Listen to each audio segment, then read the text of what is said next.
کارواں سرائے میں واپس آ کر وہ سوچنے لگا کہ مصر کے فوجیوں کے بارے میں مکمل معلومات کہاں سے مہیا کرے۔ یہ کام کافی مشکل تھا۔ اس نے کسی سے اس کا ذکر نہ کیا تھا۔ سرائے کے مالک کو اس نے یہی بتایا تھا کہ وہ میمفس میں بیماروں کا علاج کر کے اپنی روزی کمانے آیا ہے۔ چنانچہ سرائے میں ہی مریضوں نے اس کے پاس آنا شروع کر دیا تھا اور تھوڑے ہی دنوں میں اس کی شہرت سارے شہر میں پھیل گئی تھی۔ ایک روز وہ اپنی بیٹھک میں اکیلا بیٹھا جڑی بوٹیاں رگڑ کر دوائی بنا رہا تھا کہ باہر ایک گھڑ سوار سپاہی آ کر رکا اور اس نے امبر سے کہا کہ فوج کا ایک کماندار شدید سر درد میں مبتلا ہے۔ اس نے امبر کو اپنے محل میں بلایا ہے۔ امبر تو اسی گھڑی کا انتظار کر رہا تھا کہ فوراً سپاہی کے ساتھ چل پڑا۔ سپاہی امبر کو فوج کے کماندار کے چھوٹے سے محل میں لے گیا۔ کماندار شدید سر درد میں مبتلا بستر پر لیٹا تڑپ رہا تھا۔ امبر نے اس کی حالت دیکھ کر فوراً ایک دوائی پلائی۔ اسے کچھ افاقہ ہوا۔ اس نے امبر کی طرف دیکھ کر کہا، یہ کیسی دوائی ہے جس نے میرا سر درد فوراً دور کر دیا ہے؟ امبر نے کہا، یہ درد عارضی طور پر دور ہوا ہے۔ پورا علاج کرنے کے لیے آپ کے سر کو ایک جگہ سے کھول کر دیکھنا ہوگا۔ کماندار نے چونک کر کہا، کیا تم کھوپڑی کھولنے کے فن سے واقف ہو؟ کیوں نہیں جناب، میرے باپ دادا یہی کام کرتے آئے ہیں، اور اگر میں مر گیا تو؟ ایسا کبھی نہیں ہوا جناب کہ میں نے کسی کی کھوپڑی کھول کر علاج کیا ہو اور وہ مریض مر گیا ہو۔ یاد رکھو، اگر میں مر گیا تو میرے سپاہی تمہاری گردن قلم کر دیں گے۔ کیا یہ شرط منظور ہے؟ منظور ہے، تو پھر تیاری کرو۔ امبر نے کھوپڑی کھولنے کی تیاریاں شروع کر دی اور اوزاروں کو گرم پانی میں ڈال دیا۔ کماندار کا سارا سر مونڈ ڈالا، پھر ایک دوائی پلا کر اسے بے ہوش کر دیا۔ جب وہ پوری طرح بے ہوش ہو گیا تو امبر نے رب عظیم کا نام لے کر تیز دھار والے چاقو سے کماندار کی کھوپڑی کے ایک طرف چورس نشان لگایا اور گہرا شگاف ڈال کر وہاں سے کھوپڑی میں سوراخ کر دیا۔ اس کے بعد اس نے باریک تار اندر ڈال کر مغز میں ایک طرف جمع شدہ غدود کے ٹکڑے کو باہر نکال دیا۔ اب اس نے جلدی سے کھوپڑی کا ٹکڑا اسی جگہ جما کر وہاں سونے کے تاروں سے ٹانکے لگا کر کھال اس کے اوپر مون دی۔ کھال کے زخم پر دوائی لگا کر اس نے سر کو باندھ دیا اور اس کو بستر پہ لٹا دیا اور سب کو ہدایت کر دی کہ ہوش آنے پر انہیں سر ہلانے کی اجازت نہ دی جائے۔ اسی دوران میں امبر کماندار کی بیوی کے پاس جا کر اسے حوصلہ دینے لگا۔ اس کی بیوی بڑی پریشان تھی۔ امبر نے اسے دلاسا دیا اور کہا، اب اس کے خاوند کو زندگی بھر سر میں درد نہیں ہوگا۔ تیسرے پہر کماندار کو ہوش آ گیا۔ اس نے آنکھیں کھول دی اور اپنی بیوی کو بلا کر اس کا ہاتھ تھام لیا۔ کماندار کے چہرے پر تندرستی کے آثار تھے۔ ایک ہفتے کے اندر اندر زخم ٹھیک ہو گیا اور کماندار بالکل بھلا چنگا ہو کر اٹھ بیٹھا۔ وہ امبر کے علاج سے اس قدر خوش ہوا کہ اس نے امبر کو اپنا بھائی بنا لیا اور کہا، تم جب اور جس وقت چاہو بلا روک ٹوک میرے محل میں آ سکتے ہو، تمہیں کوئی نہیں روک سکے گا۔ امبر یہی چاہتا تھا۔ اب اس نے کماندار کے محل میں آنا جانا شروع کر دیا۔ اسے معلوم ہوا کہ یہ وہی کماندار ہے جس کے ماتحت منجین کے چلانے والی فوج کا دستہ ہے۔ امبر نے ایک مہینے کے اندر ہی اندر کماندار پر اپنا اعتبار جما لیا۔ اپنی باتوں سے اس نے ظاہر کیا کہ اسے سوائے بیماروں کے علاج کے اور کسی شے سے دلچسپی نہیں ہے۔ پھر بھی کبھی کبھی دل میں شوق پیدا ہوتا ہے کہ وہ شے اپنی آنکھوں سے دیکھوں جو دشمن کے قلعے اور فوج پر بھاری پتھر اور آگ پھینکتی ہے۔ تمہارا مطلب ہے کہ تم ہماری بے مثال منجین کے دیکھنا چاہتے ہو امبر؟ اگر آپ کی مرضی ہو تو دکھا دیں، اگر آپ نہیں چاہتے تو بے شک نہ دکھائیں، میں ناراض نہ ہوں گا۔ کماندار نے امبر کی پیٹھ ٹھونک کر کہا، تم نے میری جان بچا کر مجھے درد سے نجات دلا کر مجھ پر ایک بہت بڑا احسان کیا ہے۔ تم جو بھی خواہش کرو اسے پورا کرنا میں اپنا اخلاقی فرض سمجھتا ہوں۔ کل اسی وقت میرے ساتھ چلنا، میں تمہیں مصری فوج کا سب سے خطرناک ہتھیار منجنیق دکھاؤں گا۔ میں آپ کا بے حد شکر گزار ہوں گا۔ دوسرے روز امبر بڑی تیاری کر کے کماندار کے محل میں پہنچ گیا۔ وہ اسی دن کا انتظار کر رہا تھا۔ وہ دل ہی دل میں بے حد خوش تھا۔ یہ وہ راز تھا جو اسے سوائے کماندار کے اور کوئی بھی نہیں بتا سکتا تھا۔ محل میں کماندار اس کی راہ دیکھ رہا تھا۔ وہ امبر کو اپنے شاندار فوجی رتھ میں بٹھا کر اہرام مصر کے علاقے کی طرف روانہ ہو گیا۔ اہرام کے عقب میں ایک بہت بڑے پہاڑ کو کھود کر اس کے اندر ایک بے حد لمبا چوڑا کمرہ بنا دیا گیا تھا۔ یہ کمرہ اونچا اور وسیع تھا۔ یہاں فرعون کی فوج کا سب سے خطرناک ہتھیار پڑا تھا، جس سے ہینیبال جیسا بادشاہ بھی گھبراتا تھا۔ امبر اس کشادہ حال کمرے میں داخل ہوا۔ کماندار نے ہاتھ کے اشارے سے کہا، دیکھو یہ ہیں ہماری فوج کی طاقتور منجین کے۔ جو بڑی سے بڑے دشمن کی فوج کو تہس نہس کر سکتی ہیں۔ امبر یہ دیکھ کر حیران رہ گیا کہ اس قدر لمبا چوڑا ہال کمرہ بے شمار منجنیقوں سے لدا ہوا تھا۔ یہ اس زمانے کی توپ تھی اور دشمن کے لیے تباہی کا پیغام لاتی تھی۔ امبر ایک ایک توپ کو غور سے دیکھنے لگا۔ مجھے بڑی خوشی ہوئی ہے کہ آپ جیسے بہادر جرنیلوں نے مصر کی فوج کو ایسے خطرناک ہتھیار سے لیس کر رکھا ہے۔ رب عظیم کی قسم، دشمن ہماری طرف آنکھ اٹھا کر نہیں دیکھ سکتا۔ کماندار نے قہقہہ لگا کر کہا، ہم دشمن کی اینٹ سے اینٹ بجا سکتے ہیں۔ بے شک، بے شک۔ امبر نے مصر آنے کا مقصد حاصل کر لیا تھا۔ اب وہ اس سلطنت سے انتقام لے سکتا تھا جس کے بادشاہ نے اس کے خاندان کو برباد کیا تھا۔ کماندار کے ساتھ امبر اس کے محل میں آ گیا۔ دوپہر کا کھانا اس نے محل ہی میں کھایا۔ شام کو وہ کماندار سے اجازت لے کر واپس کاروان سرائے میں آ گیا۔ اب وہ جلد سے جلد وہاں سے نکل جانا چاہتا تھا، مگر وہ یہ بھی نہیں چاہتا تھا کہ کسی کو اس پر شک پڑے۔ اس نے یہ مشہور کر دیا کہ وہ جڑی بوٹیوں کی تلاش میں بابل کے جنگلوں میں جانا چاہتا ہے۔ کسی کو بھلا امبر کی اس خواہش پہ کیا شک ہو سکتا تھا؟ وہ ایک حکیم تھا اور وہ ہمیشہ جڑی بوٹیوں کی تلاش میں رہتا تھا۔ چنانچہ ایک روز اس نے کماندار سے اجازت طلب کی۔ کماندار نے کہا، مجھے امید ہے کہ تم بہت جلد جڑی بوٹیاں تلاش کر کے واپس میمفس آ جاؤ گے۔ میں ایک ہفتے کے اندر اندر آپ کی خدمت میں ہوں گا۔ تمہارا آنا اس لیے بھی ضروری ہے کہ میں بادشاہ سے کہہ کر تمہیں شاہی طبیب کے عہدے پر فائز کرانا چاہتا ہوں۔ یہ آپ کی ذرا نوازی ہوگی جناب، وگرنہ میں کسی لائق نہیں۔ نہیں امبر، تم اپنے وقت کے ایک ماہر طبیب ہو اور شاہی دربار کی کرسی تمہارا حق ہے، اور میں یہ حق تمہیں ضرور دلاؤں گا۔ اگر آپ کی یہی خواہش ہے تو مجھے کوئی اعتراض نہیں، میں ہر خدمت کے لیے حاضر ہوں۔ میں تمہاری واپسی کا بے تابی سے انتظار کروں گا۔ میں آپ کو زیادہ انتظار کی زحمت نہیں دوں گا۔ اسی رات پچھلے پہر امبر مصر سے روانہ ہو گیا۔ کماندار نے فوج کا ایک خاص دستہ امبر کے ساتھ کر دیا۔ آتی دفعہ وہ اپنے گھوڑے پر سوار ہو کر آیا تھا، مگر جاتی دفعہ وہ ایک شاندار فوجی رتھ میں سوار تھا جسے 6 عربی گھوڑے چلا رہے تھے۔ ان تیز رفتار رتھوں کی وجہ سے انہوں نے 3 روز کی مسافت صرف 1.5 دن میں طے کر لی۔ دوسرے دن شام کو وہ مصر کی سرحد پر کھڑا تھا۔ اس نے دواؤں کا جھولا اپنے کندھے پر ڈالا اور اپنے سفید گھوڑے پر سوار ہو کر اور سپاہیوں سے ہاتھ ملا کر واپس ایلام کی طرف چل پڑا۔ اس کا دل خوشی سے اچھل رہا تھا۔ وہ جلدی سے جلدی ایلام پہنچ کر سردار اور ہینیبال کو خود فرعون کی فوج اور منجنیقوں کے بارے میں بتانا چاہتا تھا۔ جو افریقہ کی سرحد قریب آ رہی تھی، امبر کا دل خوشی سے دھڑکنے لگا تھا۔ رات کے پہلے پہر امبر ایلام پہنچ گیا۔ سردار ابھی تک دربار میں تھا۔ شاید مصر پر حملے کے بارے میں کوئی خاص اجلاس ہو رہا تھا۔ امبر نے وقت ضائع کرنا مناسب نہ سمجھا اور گھوڑے پر سوار ہو کر سیدھا ہینیبال کے شاہی محل کی جانب روانہ ہو گیا۔ ہینیبال اپنے جرنیلوں اور سردار کے ساتھ اپنے خاص کمرے میں جنگ کے بارے میں خفیہ اجلاس کر رہا تھا۔ امبر نے حبشی غلاموں کے ہاتھوں اندر پیغام پہنچایا تو ہینیبال نے اسے فوراً اندر بلا لیا۔ سردار نے دروازے پر اس کا خیر مقدم کیا۔ امبر، تم ٹھیک وقت پر آ گئے۔ جہاں پناہ کئی بار تمہارے بارے میں پوچھ چکے ہیں۔ امبر نے ہینیبال کو جھک کر سلام کیا۔ ہینیبال نے اسے اپنے قریب بٹھایا اور کہا، اگرچہ ہم نے تمہارا بہت انتظار کیا، مگر ہمیں امید ہے کہ تم مصر سے کامیاب لوٹے ہوگے۔ امبر نے بڑے ادب سے کہا، جہاں پناہ، یہ کیسے ہو سکتا ہے کہ میں فرعون کے دیس میں جاؤں اور کامیاب واپس نہ لوٹوں؟ تو کیا تم ساری معلومات لے آئے ہو؟ کیوں نہیں جہاں پناہ؟ امبر نے چمڑے کا ایک نقشہ میز پر پھیلا دیا۔ یہ نقشہ اس نے میمفس میں کاروان سرائی کے کمرے میں بیٹھ کر بنایا تھا۔ ہینیبال، سردار اور جرنیل بڑے غور سے نقشے کو دیکھنے لگے۔ امبر نے ایک جگہ اشارہ کرتے ہوئے کہا، یہ پرانے فرعون کے اہرام ہیں۔ ان اہراموں کے عقب میں یہ ایک پہاڑی ہے۔ اس پہاڑی کے اندر ایک لمبا چوڑا ہال کمرہ ہے جس میں سینکڑوں کی تعداد میں منجنیقیں چھپا کر رکھی ہوئی ہیں۔ ہینیبال خوشی سے نقشے کو دیکھ کر بولا، کیا فرعون مہارکا کی ساری منجنیقیں اسی پہاڑی کے اندر جمع ہیں؟ امبر کہنے لگا، جہاں پناہ، میں اپنی آنکھوں سے انہیں دیکھ کر آ رہا ہوں۔ پھر اس نے کماندار کا علاج کیا، اس کی کھوپڑی کھول کر ہمیشہ کے لیے اسے سر درد کی شکایت سے نجات دلائی، پھر اس کا اعتماد بحال کیا اور ایک روز اس کے ساتھ جا کر اس پہاڑی کے اندر موجود ساری منجنیقوں کو اپنی آنکھوں سے دیکھا۔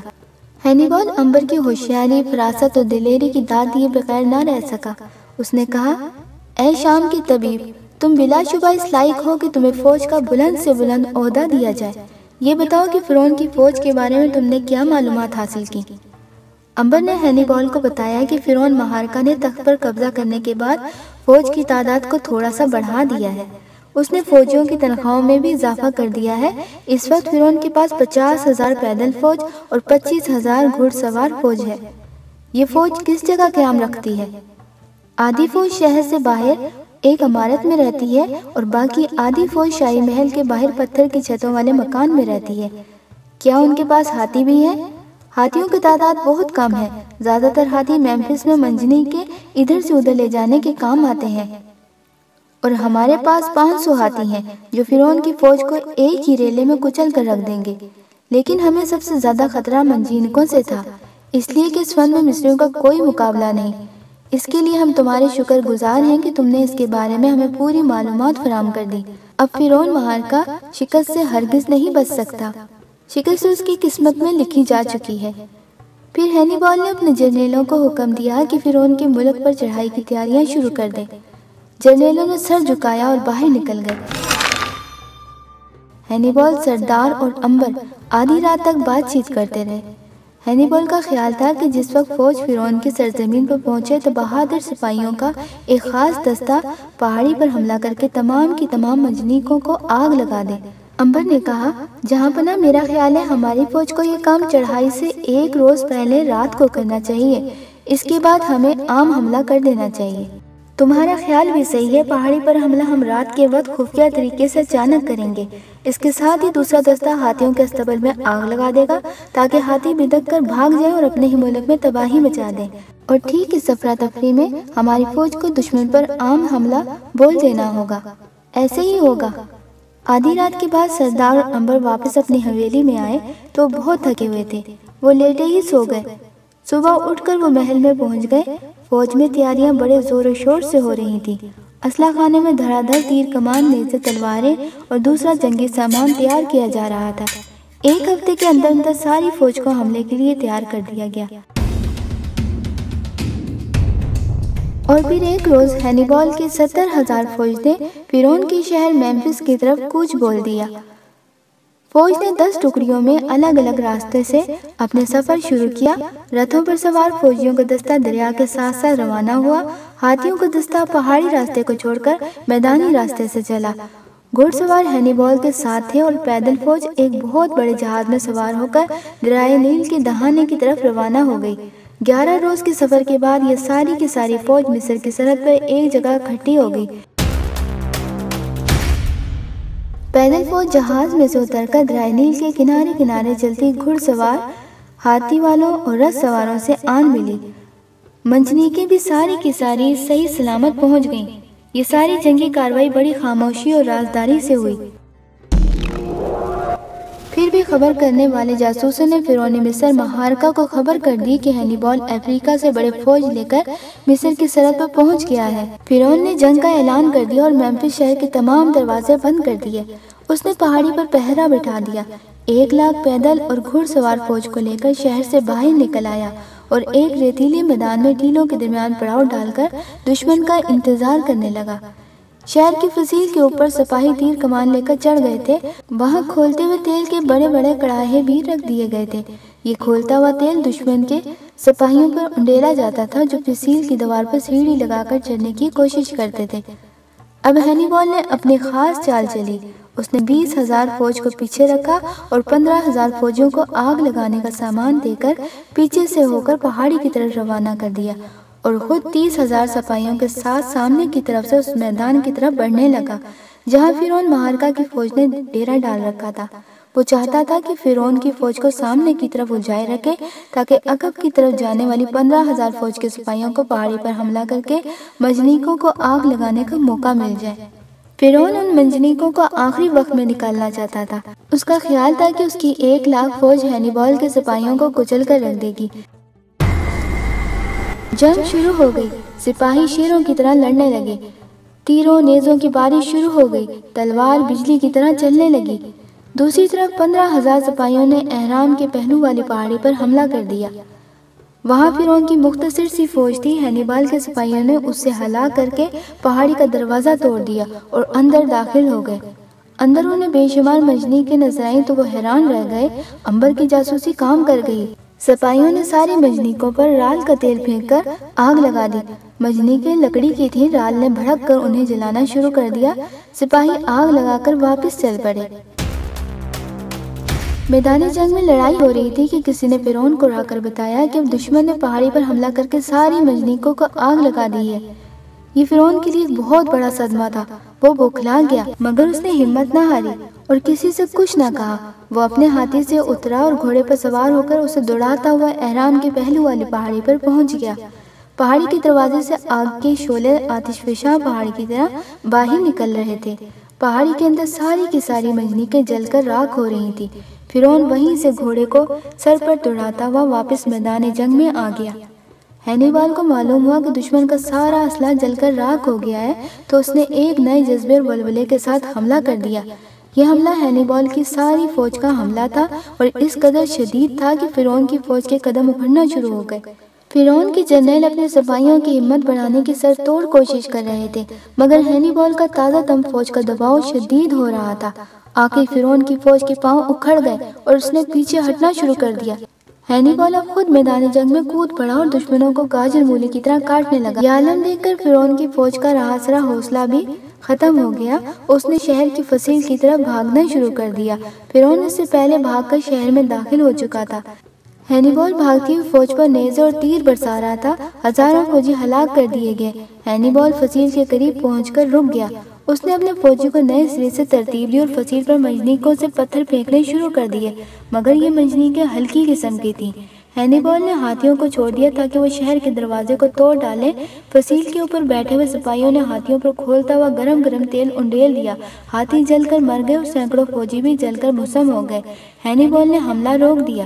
فوج واپس خیموں میں آرام کرنے لگی۔ لاشوں کو جلا دیا گیا اور زخمیوں کو مرہم پٹی کی گئی۔ ہینیبال نے اپنے سپہ سالاروں کا ہنگامی اجلاس طلب کر لیا۔ امبر بھی اس اجلاس میں شریک تھا۔ وہ رات گئے تک اس مسئلے پر غور کرتے رہے کہ شہر کی فصیل کو توڑ کر اندر کیسے داخل ہوا جائے۔ پتھر پھینکنے والی لکڑی کی مشین کمزور تھی۔ فصیل کے اوپر فوجیوں کی بہت بڑی تعداد تیر کمان نیزے اور کھولتا ہوا تیل لیے بیٹھی تھی۔ ایک جرنیل نے کہا کہ شہر کا محاصرہ کر لیا جائے۔ شہر کے اندر کی خوراک اور پانی ختم ہو جانے پر فرعون خود بخود ہتھیار ڈالے گا۔ اس پر امبر نے کہا، مجھے ذاتی طور پر معلوم ہے کہ اس بڑے شہر میں پانی اور خوراک اس قدر موجود ہے کہ فرعون کی فوج 1 سال تک زندہ رہ سکتی ہے۔ ہینیبال نے گرج کر کہا، میں 1 سال تک انتظار نہیں کر سکتا۔ جو کچھ کرنا ہے کل ہی ہو جانا چاہیے۔ سپہ سالار نے کہا، پھر جیسا آپ کا حکم ہو ہم اسی پر عمل کریں گے۔ ہماری فوج آپ کے اشارے پر جان کی بازی لگا دے گی۔ ہینیبال نے ہاتھ اٹھا کر کہا، کل ہم فیصلہ کن حملہ کریں گے۔ ایک ہی حملے میں شہر کی فصیل کے دروازے کو توڑ کر شہر میں داخل ہو جائیں گے۔ ایسا ہی ہوگا جہاں پناہ۔ دوسرے دن ہینیبال کی تازہ دم فوج نے جنوں اور بھوتوں کی طرح میمفس شہر کی فصیل پر حملہ کر دیا۔ وہ قد آدم ڈھالوں کی آڑ میں سیڑھیاں لے کر آگے بڑھے اور شہر کی دیوار کے نیچے پہنچ گئے۔ فرعون کی فوج نے ان پر تیز نیزے اور کھولتا ہوا تیل انڈیلنا شروع کر دیا۔ بے شمار فوجی جل کر بھسم ہو گئے، مگر ان کی جگہ تازہ دم سپاہی آ گئے۔ آخر ہینیبال کی فوج کے کچھ سپاہی دیوار کے اوپر چڑھنے میں کامیاب ہو گئے۔ انہوں نے فصیل کے کئی مورچوں پر قبضہ کر کے فوجیوں کا ہلاک کر دیا۔ اس فتح نے ہینیبال کی فوج میں زندگی کی ایک نئی روح پھونک دی۔ وہ پہاڑ بن کر شہر کے بڑے دروازے سے ٹکرا گئے۔ ہاتھیوں نے اس زور سے ٹکرے مارے کہ شہر پناہ کے دروازے اکھڑ کر گر پڑے۔ ہینیبال کی فوج فتح کے نعرے لگاتی شہر میں داخل ہو گئی۔ انہوں نے مصر کا دارالحکومت فتح کر لیا۔ فرعون کی فوج نے بھاگنا شروع کر دیا۔ ہینیبال کے سپاہیوں نے شہر میں لوٹ مار اور قتل عام شروع کر دیا۔ انہوں نے مکانوں کو آگ لگا دی، حویلیوں کو لوٹ کر نذر آتش کر دیا۔ ہینیبال اپنے خاص گھڑ سوار دستے کے ساتھ فرعون کے محل کی طرف بڑھنے لگا۔ فرعون نے اپنے سپاہیوں کے ساتھ محل کے بڑے دروازے پر آخری مقابلہ کیا، مگر اب وہ جنگ ہار چکا تھا۔ سپاہی اس کا ساتھ چھوڑ کر فرار ہو رہے تھے۔ ہینیبال نے لڑتے لڑتے آگے بڑھ کے فرعون پر تلوار کا ایک بھرپور ہاتھ مارا اور اس کی گردن قلم کر کے سر نیزے پر چڑھا کر بلند کر دیا۔ فرعون قتل کر دیا گیا ہے۔ ہینیبال ایک فاتح بادشاہ کی حیثیت سے فرعون کے محل میں داخل ہو گیا۔ اس نے فرعون کی ملکہ کو حراست میں لے لیا اور شہزادیوں کو محل کی 4 دیواری میں قید کر دیا۔ اس کے بعد اس نے فرعون کا سونے کا تاج سر پر رکھا اور ہیرے موتی والے انتہائی قیمتی تخت پر بیٹھ کر اعلان کیا، آج سے فرعونوں کا غرور خاک میں مل گیا ہے۔ میمفس لوگ آزاد ہیں، قتل عام بند کر دیا جائے، کسی مکان کو لوٹ کر آگ نہ لگائی جائے، لوگوں کو اجازت ہے کہ وہ اپنے مذہب کے مطابق عبادت کریں، کسان کھیتوں میں کام کریں، انہیں ہر طرح کا آرام دیا جائے گا، ان پر سے ناجائز ٹیکس بھی ہٹا دیے جائیں گے۔ فرعون یہاں کا خدا بن بیٹھا تھا، مگر میں خدا نہیں ہوں، میں آپ کا بادشاہ ہنیبال ہوں، جس کا جھنڈا سارے افریقہ میں لہراتا ہے۔ اس اعلان کے ساتھ ہی شہر میں قتل عام اور لوٹ مار بند کر دی گئی۔